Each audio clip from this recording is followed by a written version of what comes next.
howdy, hey, welcome back to All About That Disney Life. I am Danny B, the girl who is all about that Disney life. We now move on to The Lion King 2, Simba's Pride, which came out in 1998. So let's get to know this cast. Matthew Broderick was Simba, while Cam Clark provided his singing voice. Neve Campbell was adult Kiara, while Liz Calloway provided her singing voice. Michelle Horn was young Kiara, while Charity Sanoy provided her singing voice. And Ashley Edner provided young Kiara's lion growls. Jason Marsden was adult Kovu, while Gene Miller provided his singing voice. Ryan O'Donoghue was young Kovu. Suzanne Plechette was Zira. Moira Kelly was Nala. Nathan Lane was Timon. Ernie Sabella was Pumbaa. Robert Guillemew was Rafiki. Edward Hebert was Sazu. Andy Dick was Nuka. Meredith Scotland was Vitani. Lacey Chabert was young Vitani, while Krista McClush was her singing voice. James Earl Jones was Mufasa, and Jim Cummings was Scar. Now we get down to the facts all about to the sequel of Simba's Pride. Number 1, the production. In May of 1994, discussion had begun about the possibility of a direct-to-video sequel to The Lion King before the first movie had been released into theaters. In January of 1995, it was reported that a Lion King sequel was to be released within the next 12 months. But it was delayed, and then it was reported in May of 1996 that it would be released in early 1997. Number 2, original ideas. In April of 1996, Jane Leeves was cast as Bettini, who was going to be Zazu's girlfriend, but the character was dropped. In August of 1996, Cheech Marin reported that he would reprise his role as Banzi, but the character was cut from the sequel. In December of 1996, Matthew Broderick was confirmed to be returning as Simba, while his wife Sarah Jessica Parker and Jennifer Aniston were in talks to voice Aisha, Simba's daughter. Nuka was going to be a young villain in training turned hero who attempts to romance Aisha. The character was renamed Kiara because it was discovered that Aisha was the name of a female Power Ranger. Nuka was then renamed to Kovu, and Michael Eisner urged Kovu's relationship to Scar to be changed during production, as being Scar's son would make him Kiara's first cousin once removed. Number 3, final story. The final draft became a version of Romeo and Juliet.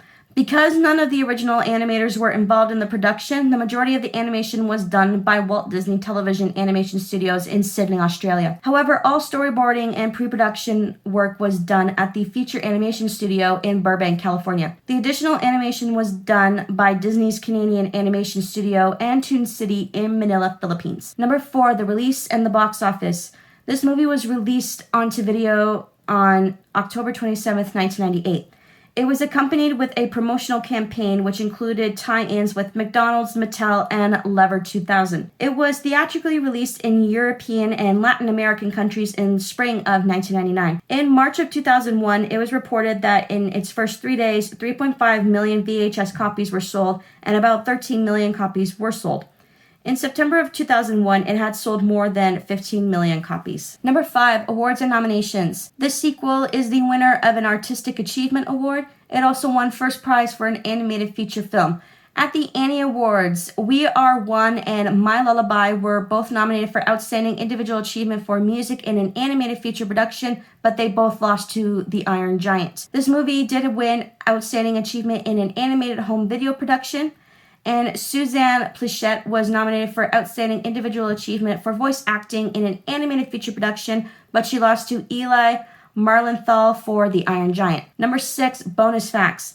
It was originally planned in this movie for Zira to deliberately let go of the cliff rather than simply reject Kiara's help, but her fall was instead depicted as her simply slipping while rejecting Kiara's aid, as it was felt that the villain committing suicide was too adult for a Disney movie. Like Scar forcing Mufasa off a cliff wasn't too adult for a Disney movie? Although this concept was cut, Zira's death in the finished version of the movie is still implied to be a suicide or just an accident, as if you look closely, you can see that she's smiling, though this could be just her muzzle. When Timon shouts, "Let me at him," and tries to make a run at Kovu, he has Pumbaa hold him back, but Pumbaa lets go afterwards, and Timon tells him that he missed the basic point. This is a would-be reference to Hanna-Barbera's Scooby-Doo and Scrappy-Doo. The movie is similar to The Fox and the Hound. Let me explain. Both protagonists meet friends when they are supposed to be enemies. Kiara and Kovu are supposed to be enemies. Todd and Copper are supposed to be enemies. Both protagonists are encouraged to fall in love, and later they do so. Kovu falls in love with Kiara. Todd falls in love with Vixie. And both antagonists have someone who is a pawn in their pain, but later sacrifice themselves. Nuka and Chief. However, Nuka dies and Chief survives. And there you have it, all the facts about Simba's Pride. If you like this video, please hit that like button and don't forget to leave a comment down below and don't forget to subscribe, and I hope you have a zippity-doo-dah day. Goodbye.